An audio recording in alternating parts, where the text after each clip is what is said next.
स्वागत है फ्रेंड्स आप सभी का टेक्नो चैनल में। और आज की जो वीडियो रहेगी फ्रेंड्स वो इम्पोर्टेंट क्वेश्चनों की रहेगी। इम्पोर्टेंट क्वेश्चन रहें जो अधिकतर गवर्नमेंट एग्ज़ाम और आईटीआई स्टूडेंट के एग्ज़ाम में पूछे जाते हैं। अब अगस्त सितंबर में आईटीआई के एग्ज़ाम होने वाले हैं, तो उनसे रिलेटिव क्वेश्चन आंसरों की वीडियो रहेगी।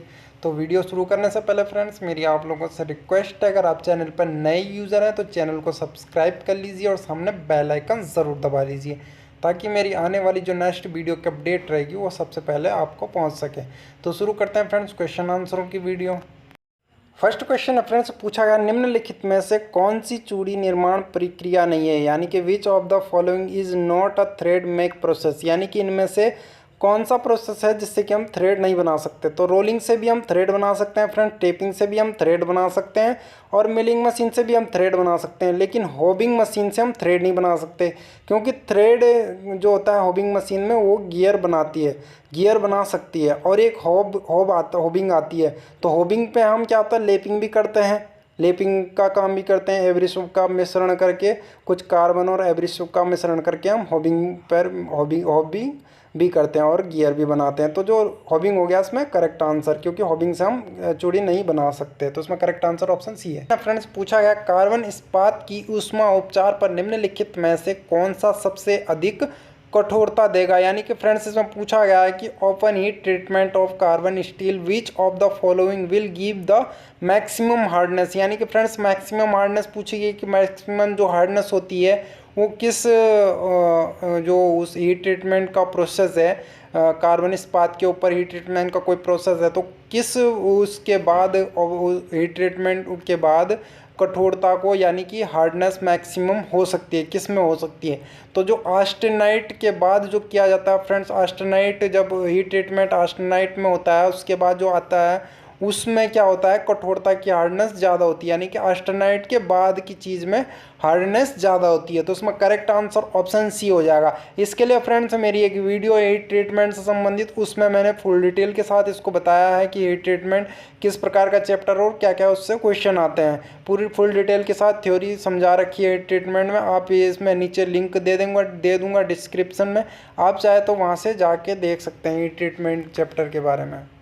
नेक्स्ट क्वेश्चन जो है फ्रेंड्स पूछा गया निम्नलिखित में से कौन सी प्रक्रिया प्लास्टिक विकृत के साथ पदार्थ को पीक एवं टूथ के रूप में निचोड़ती है, यानी कि फ्रेंड्स इसमें पूछा गया which of the following process square material into a peak and through which plastic deformation, यानी कि फ्रेंड्स इसमें जो करेक्ट आंसर हो जाएगा वो हो जाएगा नर्लिंग, यानी कि जो मेटल को पीक और टूथ यानी कि उभारती है, कम मेटल को साइज़ को बढ़ाना, किसी डाई के ऊपर हमें साइज़ को ओवर करना है, बढ़ाना है, तो उसके लिए हम नर्लिंग करते हैं। तो उसमें करेक्ट आंसर ऑप्शन भी हो जाएगा कि नर्लिंग इसमें करेक्ट आंसर हो जाएगा।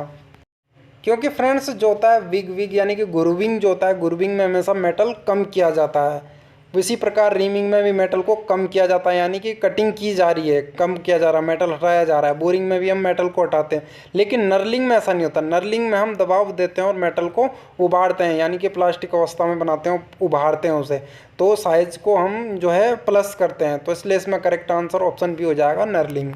तो नेक्स्ट क्वेश्चन है फ्रेंड्स पूछा गया निम्नलिखित में से किस उपकरण में वर्नियर स्केल है, यानी कि which of the following instrument has a vernier scale, यानी कि पूछा गया है कि जो वर्नियर स्केल उपकरण होता है, यंत्र होता है, उसमें वर्नियर स्केल किस किस इंस्ट्रूमेंट के अंतर्गत होता है।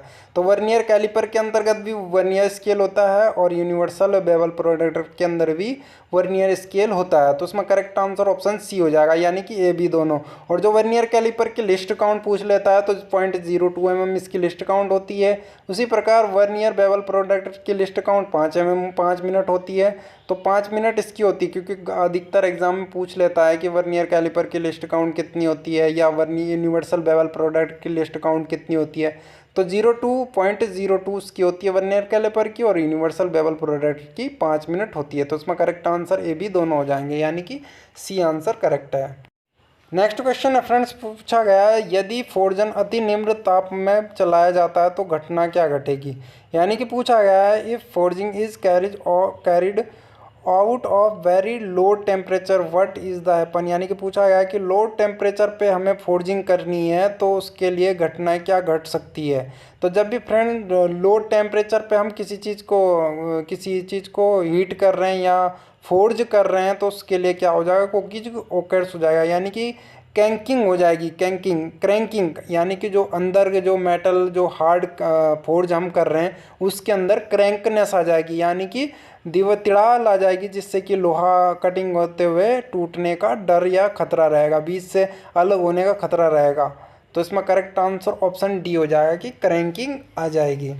नेक्स्ट क्वेश्चन है फ्रेंड्स, पूछा गया निम्नलिखित में से स्मिथ शॉप में प्रयुक्त कर्तन औजार क्या है। What which of the following is a cutting tool use in smithy shop. Smithy shop को अगले उसमें बोला जाए तो फोर्जिंग शॉप के नाम से भी जाना जाता है। स्मिथी शॉप को ही फोर्जिंग शॉप भी कहते हैं। तो जिसमें करेक्ट आंसर हो जाएगा वो है हार्ड डाई हो जाएगी। हार्ड डाई यानी कि हम ज़्यादातर स्मिथी शॉप फोर्जिंग शॉप में डाई से वर्क करते हैं, यानी कि हमें कोई मेटल तैयार करना है, फोर्ज करना है तो हमारे पास डाई होनी चाहिए जिसके अंदर हमने मेटल को पिघाल के भरना है और एक नया शेप देना है।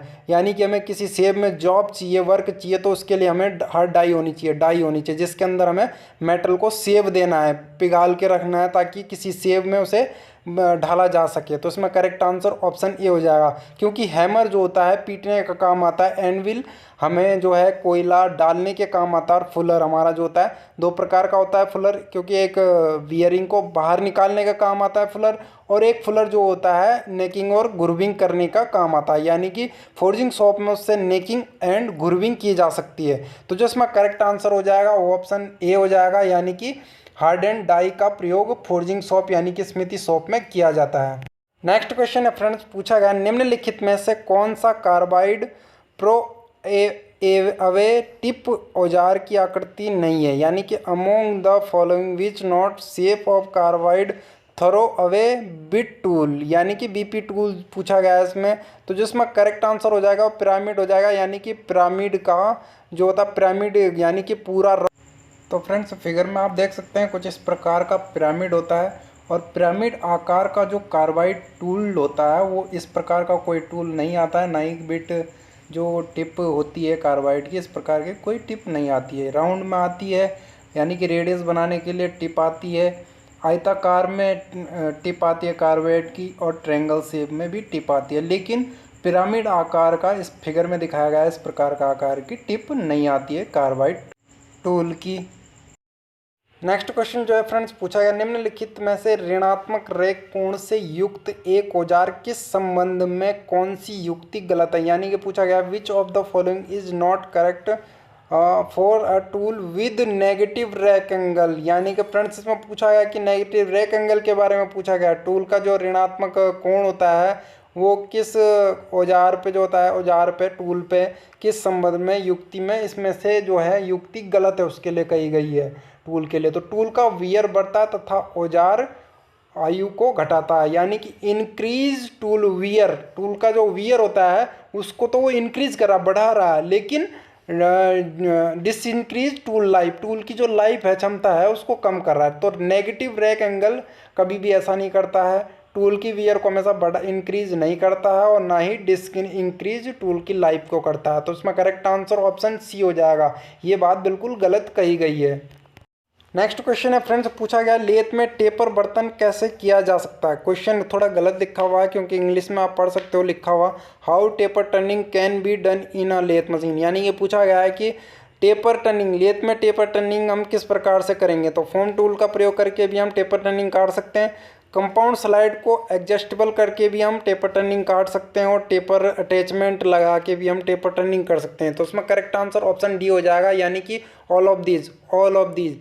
अगर फ्रेंड्स वो इसमें ये क्वेश्चन पूछता कि लेथ में हमें बर्तन कैसे बनाए जाएं, लेथ में बर्तन, तो उसके लिए हमेशा फोम टूल का यूज़ किया जाता है, यानी कि स्पीड लेथ का यूज़ करेंगे हम, उसमें हम उसी प्रकार की शेप बनाकर हम फोम टूल से हम बर्तन बना सकते हैं। तो उसमें करेक्ट आंसर ऑप्शन डी हो जाएगा, यानी कि ऑल ऑफ दीज इसमें करेक्ट आंसर हो जाएगा कि लेथ मशीन में टेपर टर्निंग हम किसी भी मेथड से कर सकते हैं इनमें से।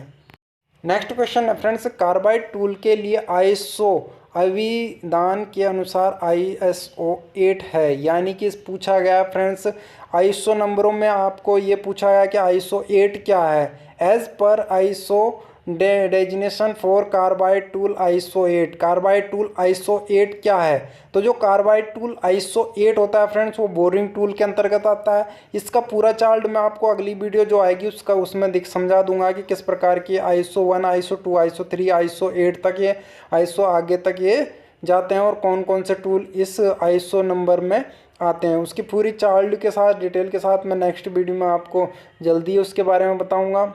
तो फ्रेंड थैंक यू वीडियो को अंत तक देखने के लिए। अगर आपको वीडियो अच्छी लगी हो तो लाइक, शेयर, सब्सक्राइब जरूर कर लेना। और नेक्स्ट वीडियो के लिए आप जल्दी से जल्दी नोटिफिकेशन ऑन कर लेना, ताकि मेरी नेक्स्ट वीडियो हो सकता है आईएसओ 1 से आईएसओ 10 पे रहे कि इनमें से किस प्रकार के टूल आईएसओ नंबरों में पाए जाते हैं। तो मिलते हैं फ्रेंड्स नेक्स्ट वीडियो के अपडेट में।